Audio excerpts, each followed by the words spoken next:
푸른 용의 해인 2024년 갑진년 새해가 밝았습니다. 집권 3년 차를 만든 윤 대통령은 대국민 신년사를 통해서 새해 국정운영 구상을 내놨는데요. 네, 오늘 정치권 소식 두 분 모시고 좀 나눠보도록 하죠. 최수영 시사평론가 그리고 박창환 장한대 교수 나와 계십니다. 어서 오십시오. 안녕하십니까? 네, 먼저 신년사 이야기부터 해봐야 할 텐데 윤석열 대통령의 신년사 총평 어떤 부분 가장 눈에 띄셨는지 두 분 총평 듣는 것으로 대담 시작해 보겠습니다. 먼저 발언 드리죠. 네, 윤 대통령 오늘 신년사에서 보니까 따뜻한 정부와 문제를 해결하는 정부 이 두 가지를 강조했는데 물론 내년 총선이 있는 해입니다만은 저는 어쨌든 따뜻한 정부라 하면 그건 국가의 기본적 책무거든요. 그리고 이제 문제를 해결하는 정부란 것은 정부 여당의 과제이기도 합니다. 이 두 가지를 잡는데 제가 눈에 띄는 거는 문제를 해결하는 정부. 얼마 전 한동훈 지금 국민의힘 비대위원장이 이런 얘기를 했어요. 야당은 약속을 할 수 있을 뿐이지만 여당은 실천할 수 있다. 그것이 이제 행정 권력을 위임받았기 때문에 그런 측면에서 놓고 보면은 이제 대통령이 모든 국정의 운영의 중심을 국민에게 놓겠다. 그리고 이제 검토만 하는 것이 아니라 바로 실천하고 문제를 해결하는 정부가 되겠다. 이것은 이제 총선을 앞두고 있어서 무언가 그 강력하게 정부 여당의 힘을 드러내고 그다음에 거기 이제 역할에 대한 의지를 드러내는 측면도 있지만 사실 내년이 좀 여러 가지 경기가 어렵다고 그러지 않습니까? 그러다 보면 사회 취약계층이라든가 우리 사회 좀 어두운 곳에서 정부의 역할이 따뜻한 정부로 이제 가야 되는 그런 것들이 정부 역할까지도 저는 빠뜨리지 않고 짚어줬고 조금 약간 눈에 띄는 정보는 어찌되었건 그 교육, 연금, 노동 이 3대 개혁에 카르텔의 혁파와 맞물린 것은 기본적으로 노동연금 개혁이 이런 부분들이 카르텔을 혁파하지 않고서는 개혁의 완수가 되지 못하기 때문에 이 부분도 차질없이 추진하겠다. 그러니까 인기에 연연하지 않은 정책이지만 반드시 임기 3년 차에 이 부분을 좀 확고히 그 대통령의 의지를 갖고 추진하겠다는 그런 점이 저는 조금 이번 연설에서 눈에 띄었다고 봅니다. 네, 따뜻한 정부, 문제를 해결하는 정부, 그리고 카르텔에 대한 방점을 찍는 부분에 이르기까지 교수께서는 전반적으로 어떻게 보셨는지요? 네, 일단 뭐 민생과 경제를 국정 과정의 제우선으로 놓겠다. 뭐 이거 사실 어떻게 보면은 대통령으로서 당연한 말인데 이게 좀 만시지탄의 느낌을 받았어요. 대통령 그리고 윤석열 정부에 대한 중간 평가가 딱 100일 뒤에 이제 총선으로 있습니다. 지금 민심을 보면 국민들이 윤석열 정부의 민심의 회초리를 들 기세인데 맞기 전에 나 앞으로 잘할게 이런 느낌 아닌가. 불과 몇 달 전만 하더라도 국무위원들을 이념 전쟁의 최전선으로 몰아붙이던 대통령이 이제 뭐 앞으로 잘하겠다, 민생 챙기겠다, 뭐 이렇게 하는데 뭐 총론에서는 국민들이 사실 가장 듣고 싶은 말이 대통령이 앞장서서 민생과 경제 챙기겠다는데 싫어할 국민들은 없거든요. 그러니까 지금이라도 늦지 않았다. 총론에서 대통령의 이런 국정 기조가 확실하게 좀 국민들이 피부로 체감할 수 있도록 말로 실천으로 옮겨졌으면 좋겠다. 그런 기대감을 드리고 싶습니다. 예, 알겠습니다. 본격적으로 여야 움직임에 대해서 이야기 나눠보도록 하겠습니다. 먼저 여당, 이제 오늘로 이제 총선이 딱 100일 남았고 앞으로 오늘 어디 가느냐, 무슨 말 하느냐에 따라서 올해 중점 사안 좀 알 수 있을 것 같은데요. 한동훈 비대위원장은 국립현충원 참배하고요. 내일부터는 대전, 대구, 광주 전국을 순회하네요. 어떤 의미라고 보세요? 그러니까 우리가 정치권 격언에 이런 말이 있습니다. 그 정치인의 본심을 알려면 말을 보지 말고 발을 보라는 말이 있습니다. 발을, 예. 어디를 가느냐, 즉 말하자면 동선이 메시지라는 거죠. 매우 중요한 그 정치적 함의를 담고 있는 것이 동선인데 저는 뭐 현충원 참배는 사실 우리가 새해면 모든 정치인들이 사실 이제 여기 참배하면서 호국 영령과 어떤 국가를 위해 헌신하신 분들에게 이제 예우를 드리는 것으로 이제 하는데 저는 이제 릴레이 이제 방문이 이어지더라고요. 그러니까 말하자면 이제 중앙당 이제 단배식을 기점으로 뭐 대전, 대구 이렇게 쭉 지방 일정들을 이제 찍으면서 한동훈 이제 비대위원장이 이제 본격적인 활동을 시작하는데 저는 이건 총선을 앞두고 한동훈 비대위원장이 사실 정치 초년생 아닙니까? 당에 전혀 말하자면 지지 뿌리 기반이 없는 사람이잖아요. 외부에서 영입해 와서 지금 당의 비상한 지금 시국이니까 이 비상대책위원장의 키를 맡아달라고 해서 지금 수락한 그런 상황인데 다시 말하자면 저는 본인의 리더십에 대한 확보 차원과 그다음에 당을 좀 장악하겠다는 그립 차원에서 저는 이 지방 일정이 계속 이었다고 봐요. 그러니까 특히나 이런 것이 있어요. 본인에 대한 기대감도 있겠지만 본인에 대한 우려가 있는 것도 알지 않겠습니까? 그러니까 저는 한동훈 비대위원장이 국민의힘의 지금 이런 개혁 속도라든가 변화와 쇄신의 속도를 잡으려고 그러면 어쨌든 당원들의 힘이 있어야 돼요. 지지가 있어야 돼요. 그리고 당원들의 위임이 있어줘야죠. 그래서 원래 전쟁을 잘 하는 장수는 전쟁에 앞서서 칼을 먼저 뽑는 게 아니라 북소리부터 울린다고 그랬어요. 지지층에 대한 확고한 결집을 하고 그다음에 흔들리고 있는 보수 우파 그다음에 여러 가지 국정 지지율이라든가 이런 측면에서 뭔가 이번 총선에 대한 우려를 가지고 있는 그런 당원 지지자들에게 먼저 확신을 심어주겠다. 그다음에 여기를 확고히 한 다음에 중원으로 나가겠다. 중도까지 같이 좀 진행하겠다. 이런 뜻으로 저는 지금 받아들이는데 지금 이렇게 초반에 강력한 지방 일정을 통해서 본인의 말하자면 장점과 그다음에 그 당원 지지자들의 어떤 그런 기대감을 동시에 수렴해서 자신감을 좀 북돋아 주려는 그런 행보가 아닌가 분석이 됩니다. 예, 한 장관의 발자취에 대한 최평론가의 시각 동의하십니까? 선출되지 않는 비대위원장입니다. 그렇기 때문에 당장 급한 불은 왜 비대위입니까?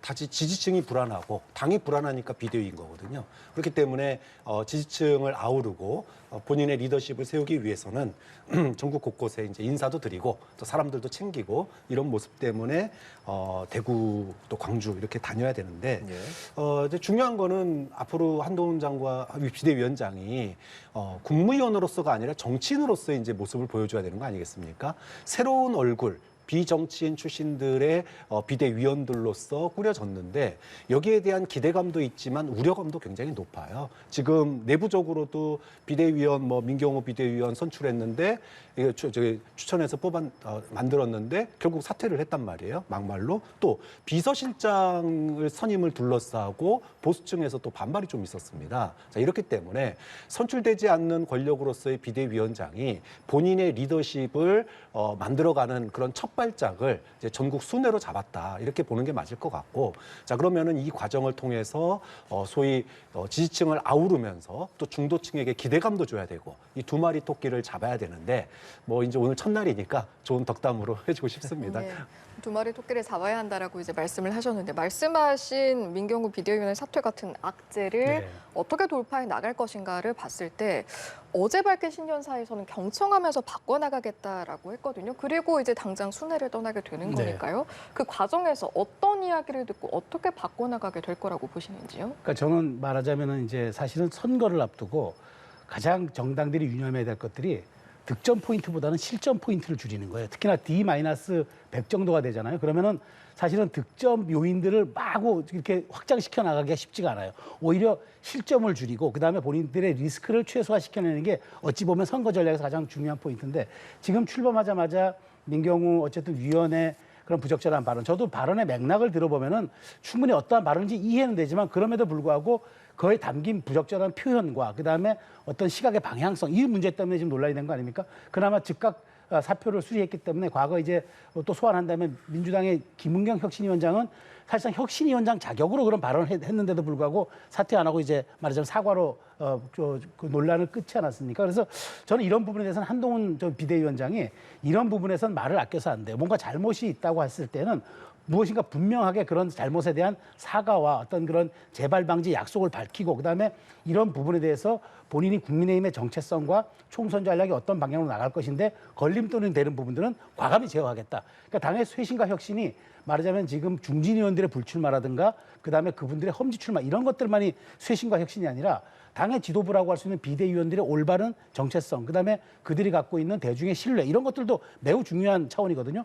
그러니까 이런 부분에 대해서 어떤 그 실수가 있거나 혹은 부족함이 있을 때는 과감하게 사과하고 그다음에 재발 방지 약속하면서 그리고 여기에 대한 보완책들을 내놓는 게 그건 전 비대위원장의 역할이라고 보기 때문에 앞으로 이제 이런 측면에서 한동훈 위원장은 뭔가 좌고우면하는 모습보다도 사실 그동안의 국무위원으로서 얼마나 명쾌하게 일문일답을 하지 않았습니까? 앞으로 정치적으로도 헤쳐나갈 때 물론 정치적으로는 여러 가지 좀 어렵겠지만 그럼에도 불구하고 본인이 갖고 있는 기대치처럼 그 명쾌하게 쾌도난마처럼 잘못을 시인하고 그다음에 그것을 보완하는 이런 모습들을 보여낼 때 대중의 국민의 신뢰가 계속 있을 것이라고 저는 생각이 됩니다. 네, 실점 포인트를 줄여나가는 게 중요하다라는 말씀이 좀 인상 깊었는데 지금 한동훈 비대위원장 신년사에서 또 했던 말이 계산하고 몸살이지 않겠다라는 이야기를 했거든요. 실제로 어떤 모습을 보일 거라고 예상하세요? 아까 제가 그 두 마리 토끼를 잡는 게 한동훈 비대위원장의 지금 과제다라고 말씀을 드렸는데 보수층의 요구와 또 중도층의 어떤 그 기대감 요 두 가지를 다 충족시켜야 되는 게 어렵다고 그랬습니다. 근데 지금 민경호 비대위원 문제도 그렇고 또 이제 비서실장 문제도 그렇고 지금 한동훈 비대위원장에 대해서 보수층 내에서도 기대감도 크지만 우려감도 크거든요. 그러면 기대감은 키우고 우려는 줄여야 되는데 좀 이제 좌고우면하지 않고 본인 할 일 하겠다라고 막 치고 나갔을 때 과연 보수층이 거기서 안정감을 가질 수 있느냐.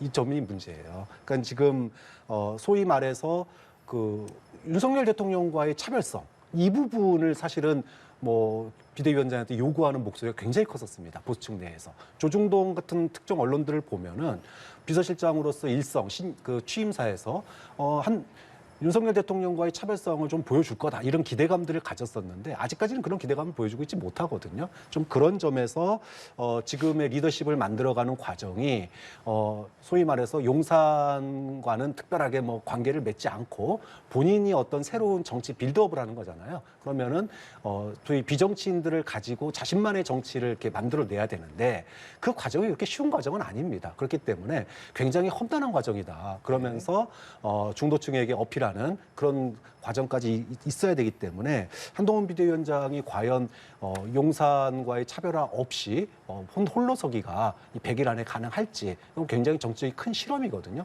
좀 지켜볼 대목이겠죠. 예, 이번에는 야당 민주당 이재명 대표의 발에 좀 집중을 해보겠습니다. 똑같이 국립서울현충원에는 방문을 하고요. 그리고 나서 보면 경남 봉하마을 노무현 전 대통령 이제 묘역에 참배하게 되고 부산에 갔다가 양산 평산마을에서 문재인 전 대통령을 예방할 예정이다. 똑같이 서울에서 출발해서 PK로 향하는 민주당입니다. 이건 어떻게 해석할까요? 지금 민주당으로서 또 이재명 대표로서는 총선 승리의 가장 큰 암초를 만난 상태입니다. 그동안에 어떻게 보면 정권 심판론이 뭐 각종 여론조사나 이런 데서 많이 나타났었기 때문에 낙관론적인 기대가 굉장히 많았었는데 최근에 이제 소위 이낙연 신당이 이제 가시화됨으로 인해서 사실상 이제 실체화됨으로 인해서 굉장히 좀 어려움을 맞고 있어요. 자, 이랬을 때 이재명 대표로서 할 수 있는 일은 뭐냐? 결국은 정면 돌파밖에 없는 거예요. 그럼 정면 돌파해서 당의 주력 여전히 소위 친문 세력이 많이 있거든요. 자, 그랬을 때 소위 이재명 대표에게 힘을 실어줄 수 있는 사람이 누구냐? 그렇게 따지고 보면 친문 세력의 대표라고 할 수 있는 문재인 전 대통령이죠. 그렇기 때문에 문재인 대통령으로부터 확고한 지지를 이끌어낸다면 가뜩이나 당내에 지금 뭐 이낙연 신당에 대한 그 여파가 그렇게 크지 않은 상황이니까 정면 돌파할 수 있는 동력을 확보하게 됩니다. 그렇기 때문에 지금 가장 어려운 시기에 PK를 찾아가서 양산도 가고 또 봉화도 가고 이렇게 되면은 민주당의 지지층을 하나로 묶을 수 있는 동력이 어느 정도 이제 확보가 되지 않겠느냐 이런 기대감을 가지고 PK로 달려가고 있다 이렇게 볼 수 있겠죠. 예, 기대감은 이런데 실제로는 어떻게 될 것인가? 문재인 전 대통령 당의 통합을 위한 어떤 메시지를 이번에 낼까요? 어떻게 보세요? 저는 이제 박 교수님 말씀이 굉장히 그 정확한 분석인데 제가 보기에 빠뜨린 게 하나 있는 것 같아요. 지금 제가 보기에 김대중 노무현 전직 대통령 가고 PK 가는 거예요. 이낙연 전 대표를 좀 의식한 거예요. 이낙연 대표가 뭐라고 직격했습니까? 지금 민주당은 노무현, 김대중 정신을 잃어가고 있다. 그 가치를 계승하지 못하고 있다. 매우 아픈 지적을 했잖아요. 이게 무슨 얘기냐면 적통성에 대한 이야기예요. 이낙연 신당의 삼총리까지, 그러니까 두 사람의 정세균, 김부겸까지 합세할 경우에는 민주당의 적통성 논란이 생깁니다. 누가 그럼 과연 민주당의 본질적인 김대중 정신과 노무현 정신의 가치를 승계하고 있는 것인가, 계승하고 있는 것인가. 이건 굉장히 중요한 포인트인데 그런 점에서 통합보다도 오히려 변화가 중요한데 변화 의지가 전혀 없다라고 이낙연 전 대표가 직격을 했어요. 근데 지금 새해 첫 들어서 지금 가는 게 바로 김대중 노무현 두 전직 대통령 묘소 가는 거는 내가 적통성이 있다는 걸 강조함과 아울러서 문재인 전 대통령까지 방문하는 그 하나의 더 이유는 저는 그거라고 봐요. 지금 본인이 지금은 어쨌든 신당에 대해서 아직은 큰 기대치가 나타나고 있지 않지만 삼총리가 만일 여기에 연대한다 그러면은 이거는 문재인 정부의 삼총리가 다 가는 그런 형국이 되지 않습니까? 그럼 여기는 적통성의 논란을 떠나서 그다음에 문재인 대통령까지 이탈하게 되는 그런 말하자면 이재명 대표로서는 상상하기 싫은 최악의 수가 나오는 거예요. 그래서 지금 가서 저는 사전 보완 조치를 하고 있는데 저는 이것이 이런 어떤 메시지로서 저는 문재인 전 대통령이 제가 보기에 언급을 안 할 거라고 봐요. 왜냐하면 지금 이거는 이재명 대표의 어찌됐든 거취와 연동되는 문제이기 때문에 매우 지금 위중한 상황이라 아마 원론적인 언급을만 할 걸로 저는 생각이 되는데 어찌됐건 저는 지금 신당이 이제 1월 4일쯤 출범하는 걸로 지금 예정돼 있지 않습니까? 저는 한 1월 중순의 여론조사 지형 이후가 민주당이 굉장히 요동칠 거라고 저는 생각합니다. 예, 짧게 문재인 전 대통령 어떤 메시지 낼 거라고 보시는지까지. 저는 문재인 대통령이 이재명 대표의 손을 확실하게 들어줄 거라고 봅니다. 그 이유는 문재인 대통령이 그동안에 윤석열 정부 출범하고 나서 각종 정책들에 대해서 우려의 목소리들을 조금씩 냈었거든요. 예. 결국은 이번 총선이 윤석열 정부에 대한 심판론으로 가야 된다라고 하는 점에 있어서 문재인 대통령도 아마 크게 큰 틀에서 동의를 할 거고 그러기 위해서는 야권이 분열되면 안 된다. 이 부분은 명확할 겁니다. 그래서 야권 분열에 대한 우려와 더불어서 이재명 대표가 야권의 중심이 돼서 민주당이 중심이 돼서 정권 심판론 그리고 총선 승리 이런 부분들에 대한 아마 당부의 말 그리고 지지의 표현이 분명하게 들어갈 것이고 그렇게 되면은 결국은 연초에 이낙연 신당에 대한 지지율이 그렇게 크게 높아지지 않은 상태에서 연착륙을 하게 될 가능성이 저는 있다고 봅니다. 예, 좀 더 지켜보기로 하겠고요. 이제 오늘 1월 1일 총선 100일 앞두고 있다는 말씀 드렸는데 그래서 몇몇 여론조사를 가지고 두 분께 좀 평론을 들어보려고 합니다. 먼저 처음 좀 살펴볼 내용은 중앙일보가 한국갤럽에 의뢰해서 실시한 조사인데요. 앞으로 우리나라를 이끌어갈 정치 지도자, 그러니까 장래 대통령감으로 누가 좋다고 생각하느냐라는 질문입니다. 보시면 이 빨간색 그래프가 한동훈 국민의힘 비대위원장 24%가 나왔고요. 저 파란색이 더불어민주당 이재명 대표입니다. 22%. 오차 범위 안에 있지만 지금 이 흐름과 이 퍼센테이지로 많은 것들을 유추해 볼 수 있을 것 같습니다. 최 평론가님 먼저 말씀해 주시죠. 그러니까 우리가 여론조사에서 특히나 이제 후보 지지도 또는 대선급 후보 지지도는 인지도와 호감도, 적합도 이 세 분야를 좀 각각 분류해서 좀 봐야 돼요. 예. 그러니까 인지도라는 거는 알아야 좋아하지 않겠습니까? 근데 호감도가 있고 호감도는 알면 지지하게 돼 있어요. 근데 여기에 대해 적합도는 뭐냐면은 심지어 호감도가 이렇게 고차가 된 거죠. 근데 여기에서 중요한 건 한동훈 24%, 이재명 22%. 제가 이걸 보면은 한동훈 위원장의 등판으로 인해서 내년 총선 지형이 이런 지금 말이 이렇게 정부 지원론과 정부 견제론이 있으면 정부 지원론보다는 정부 견제론이 좀 여러 가지 여론조사 지표상 조금 높게 나오고 있잖아요.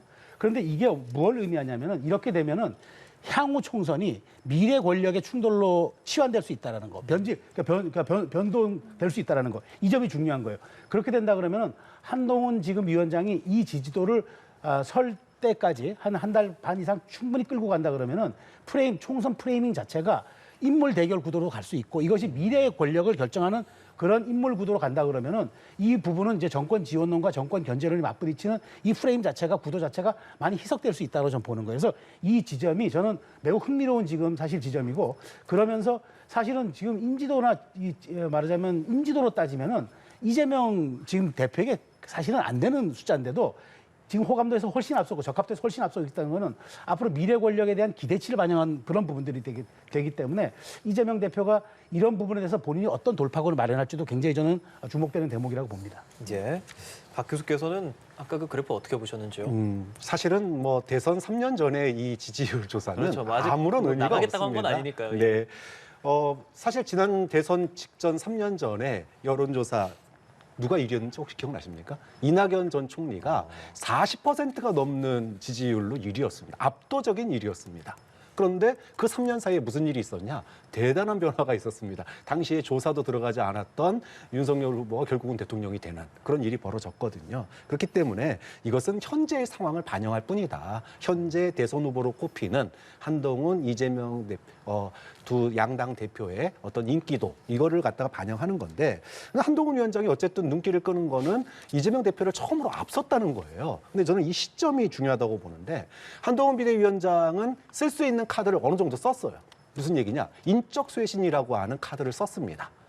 소위 비정치인들을 대거 영입해가지고 지도부를 채우면서 나 이렇게 새로운 정치를 할 거야. 정치 때가 묻지 않은 사람들로 이렇게 지도부를 꾸렸어. 그러니까 중도층이나 또는 지지층들에게 기대감을 불러일으킬 수 있는 카드를 어느 정도 썼다라는 겁니다. 반면에 이재명 대표는 지금 이재명 대표에 대한 지지율이 가장 바닥일 때예요. 가장 위험한 때입니다. 왜냐하면 소위 이낙연 전 대표가 신당을 만들겠다라고 지금 뛰쳐나가기 일부 직전 우리가 연말에 두 분이 눈 펑펑 내리는데 아무런 소득 없이 만났다 헤어지는 장면을 본 거잖아요. 그게 고스란히 지금 이 안에 들어가 있는 겁니다. 어느 국민이 전직 총리를 지내고 당 대표를 지냈던 분과 결별한다는데 좋아할 지지층은 별로 없거든요. 그런 점에서 이재명 대표로서는 지금 지지율은 어떻게 보면 바닥의 지지율이고 한동훈 위원장의 지지율은 이제 올라가는 많이 꽤 어느 정도 올라간 지지율이라는 거예요. 좀 그런 점에서 지금의 어떤 상황을 보여주는 지지율이지 이게 앞으로의 어떤 여기서 큰 의미를 찾는 거는 이제 시작일 뿐이다라고 예. 봅니다. 그게 어렵다고 봐요. 현재 상황을 반영할 뿐이다. 앞으로를 좀 봐야 한다. 네. 그러면 그런 관점에서 해당 지표, 이 지표는 어떻게 분석하셨는지 궁금한데 앞서 봤던 게 중앙일보고요. 이제 동아일보 지표를 좀 보겠습니다. 지금 지역별로 나열이 돼 있는데 두 인물에 대한 이제 조사였거든요. 오차범위 안에서 팽팽한 접전 양상을 보이고 있는데 이 지표 역시 뭐 앞으로 두고 봐야 한다 이런 말씀으로 해석해 그럼 주시나요? 보시다시피 지금 수도권 세 군데를 갖다가 조사를 했는데 경기 인천에서는 이재명 대표의 적합도 지지율이 높습니다. 반면에 서울에서는 한동훈 위원장의 지지율이 좀 높아요. 이거 어디서 많이 본 거 아닌가요? 지난 대선 그리고 최근 여론조사에서 나타나고 있는 비율 중에 거의 비슷합니다. 경기 인천 아무래도 젊은 층이 좀 더 많고 서울은 급격하게 노령화되고 있으면서 국민의힘 지지율이 좀 유리한 지역이거든요. 이렇게 보면은 현재의 그런 여론 지형을 보여주고 있다. 그런데 어쨌든 서울에서 한동훈 위원장의 지지율 적합도가 올라간 거는 저는 의미 있다고 봐요. 이것이 예. 이번 총선에서 어쨌든 하나의 카드로서 인적 쇄신을 쓴 거고 그 인적 쇄신이 어느 정도의 기대감을 불러일으켰다라고 하는 건 분명합니다. 민주당이 만약에 지금처럼 계속 분열 양상에다가 새로운 기대감을 불러일으키지 못한다면 총선에서 민주당이 질 수도 있는 거예요. 좀 그런 점에서 지금 이 한동훈의 어떤 그 소위 세대 교체 또는 그 인적 교체 이 부분은 어느 정도 효과가 있다라고 하는 그런 효과를 저는 이게 이 적합도에서 보여주고 있다라고 봅니다. 예, 같은 지표 평론가께서는 어떻게 네. 분석하셨을까요? 저는 이 지표는 바로 한동훈의 수도권 경쟁력을 보여주고 있는 거라고 봅니다. 그러니까 사실 지금 굉장히 수도권의 국민의힘이 어렵다 이런 지금 전망들이 많지 않습니까? 그런 분석도 나오고 그런데 여기서 이게 이제 인물 경쟁력으로만 본 거고 정당 지지도와는 별개인데 한동훈 위원장이 갖고 있는 그런 장점이라든가 지금 보여주고 있는 리더십에 대해서 수도권에서 어느 정도 기대치를 반영하고 있다는 거예요. 물론 이 숫자가 나중에 총선까지 이어지느냐는 별개로 놓고 보지만 최소한 이런 부분에서는 기대감이 반영되고 있고 최소한 서울에서는 지금 오차 범위를 조금 넘어서는 그런 지금 숫자가 될 수 있기 때문에 제가 보기에 서울, 경기, 인천은 이재명 대표의 원래 텃밭이에요. 그런데 거기서 거의 그나마 이제 비슷한 많이 따라 붙었다고 저는 보지만 서울에서 최대 승부처라는 서울에서 어쨌든 지금 한동훈 위원장이 보여주고 있는 이 지지도는 수도권 경쟁력을 입증하는 것이기 때문에 만일 한동훈 위원장이 수도권에서 선도마가 된다면 물론 출마하지 않는다고 선언했습니다만은 뭐 선대위를 이끌어가는 그런 선도마 역할을 한다 그러면은 서울에 있는 정치 지형이 좀 뒤바뀔 수도 있고 많은 후보들이 여기에 대한 기대치를 가질 수가 있다고 보기 때문에 이건 굉장히 흥미로운 지점이고 그래서 앞으로 얼만큼 이제 중도와 수도권에서 한동훈 위원장의 경쟁력을 입증해내고 그다음에 그것을 이어나가고 그것을 이제 총선까지 동력으로 연결시킬 것이냐 이 점이 이제 한동훈 후보의 남은 과제라고 저는 생각합니다. 같은 조사에서 내년 총선에서 어느 정당에 투표할 것인가라는 질문에 대해서 또 서울, 경기, 인천 이렇게 흐름이 나오고 있는데 뭐 이 부분도 아까 전에 보여준 그래프와 좀 비슷한 양상도 있습니다. 다만 여기서 또 생각해 봐야 할 것이 결국엔 수도권 싸움이라는 말씀해 주셨는데 저희가 지금 이 동화 전에 중앙일보 보여드렸을 때 24%, 22% 말했는데 없다가 27%였거든요. 과연 이 수도권 민심을 잡기 위해서 여야 어떤 노력을 좀 해야 할까요? 짧게 좀 들어보겠습니다. 저는 지금 그래서 이낙연 신당, 이준석 신당을 우리가 조금 유념해 봐야 될 게 지금 그렇게 아직도 선택하지 않았다는 중도가 많아요. 그래서 저는 만일 신당에 대한 바람을 억제한다 그러면 여야 공이 확실한 자기 어젠다를 보여주고 그다음에 그 중도를 끌어낼 수 있는 정책과 그다음 메시지를 내놔야 돼요. 그러지 않는다면 이 방황하는 중도나 아직까지 무당층이 신당에 대해서 매력을 가질 경우에 특히나 민주당 같은 경우에는 대한정당, 수권정당으로 지금 국민의힘을 따라잡지 못하고 있기 때문에 그런 측면에서 굉장히 위기감이 올 수가 있고 저는 어찌됐건 이 중도와 무당을 끌어들이기 위한 양당의 어떤 정책, 어젠다, 이슈, 그다음에 메시지까지 이런 점들이 굉장히 고민되어야 할 지점들이지 지금 진영 대결로만 갈 것은 저는 아니라고 봐요. 예. 교수님께서는 어떤 의견 주시겠어요? 일단은 뭐 여론조사 때마다 양당 지지층의 변화는 조금씩 차이가 날 겁니다. 그럼에도 불구하고 다른 조사를 해보면 예를 들면 다음 총선은 어떻게 치러져야 되는가? 예. 그럼 뭐 정권 심판론이냐 아니면은 야권 심판론이냐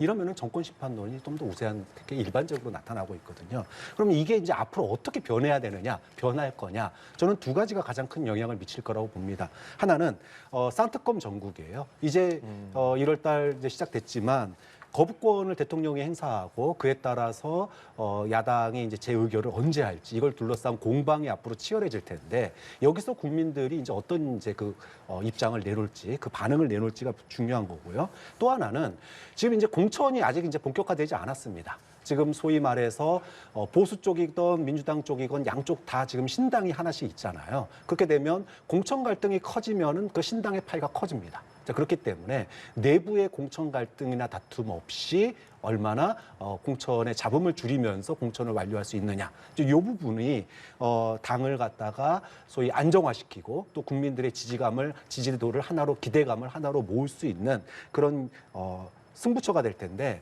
그런 점에서 본다라면은 뭐 현재의 그 지지율은 뭐 현재일 뿐이고 예, 예. 앞으로 계속 변하기 때문에 소위 쌍특검 정국 그다음에 공천 갈등 이 부분을 앞으로 양당 지도부가 어떻게 풀어 나갈지가 관전 포인트가 되겠죠. 예, 이제 최대 승부처라고 할 만한 부분들을 짚어주셨고, 뭐 이왕 말씀을 해주셨으니까 이야기가 나온 김에 쌍특검법 관련해서 이제 간단하게 한 마디씩만 듣고 마무리하겠습니다. 대략적인 내용은 말씀해 주셨고요. 재표결 시점이 관심인 건데 앞으로 결론은 결국에 어떻게 날 거라고 이제 보시는지 네. 전망 들어보겠습니다. 네, 민주당은 이게 재표결 시점이 법으로 정해지지 않았기 때문에 시간을 끌 거예요. 그래서 최소한 공천 갈등을 국민의힘의 공천 갈등을 보면서 거기에 대해서 이탈자들을 통해서 한번 이 표결을 다시 재의결해보자 하는 것 같은데 그게 바로 정치적인 꼼수 아닙니까? 그렇기 때문에 이 법안 자체가 당리당략적으로 정략적이라는 법안이라고 드는 거예요. 저는 차라리 정말 정면 승부로 이거 무기명 투표니까 지금 바로 1월 전국에서 이것을 마무리 짓는 게 민주당이 오히려 더 당당한 거지. 이걸 말하자면 당리당략적 차원에서 계속 끌면서 그 국민의힘의 이탈자가 많이 왔을 때 이거 법안을 다시 재의결한다? 저는 그러면 오히려 역풍이 불 거라고 봐요. 그래서 이 특검 정국은 국민의힘이 이제 앞으로 국민에게 어떻게 선택을 받을지 보완제적인 정책들을 내놓으면서 평가받을 일이고 이 법안은 어쨌든 거부권이 행사가 되면은 재의결 시점을 저는 뒤로 미룬다는 건 더 역풍이 불 거라고 저는 생각이 됩니다. 이탈표를 기대할 일은 아닐까요? 재의결 이탈표를 기대하면서 재의결 날짜를 2월까지 끌고 간다. 글쎄요, 뭐 충분히 얘기할 수 있는 고려해 볼 만한 일이긴 하지만 국민들이 피로감을 호소할 겁니다. 그렇기 때문에 저는 민주당이 오히려 지금의 그런 그 국민의힘의 모순적인 과거의 이재명 대표의 소위 의혹에 대해서 대했던 태도와 김건희 여사에 대해서 지금 여권이 보이고 있는 태도를 갖다가 오히려 그 제 의견을 갖다가 정면 돌파를 하는 게 민주당으로서는 총선에서 이래서 심판해야 됩니다라고 심판론을 얘기하기가 더 편할 수도 있다. 좀 그런 측면에서 재표결 시점을 굳이 2월 달까지 끌고 가는 게 뭐 얼마 정도 장점이 있을지는 다시 한번 생각해 볼 대목이라고. 예, 알겠습니다. 2024년 갑진년 새해 첫날 두 분과 정치권 평론 좀 들어봤습니다. 지금까지 최수영 시사평론가 박창환 장한대 교수였습니다. 고생하셨습니다. 새해 복 많이 받으십시오.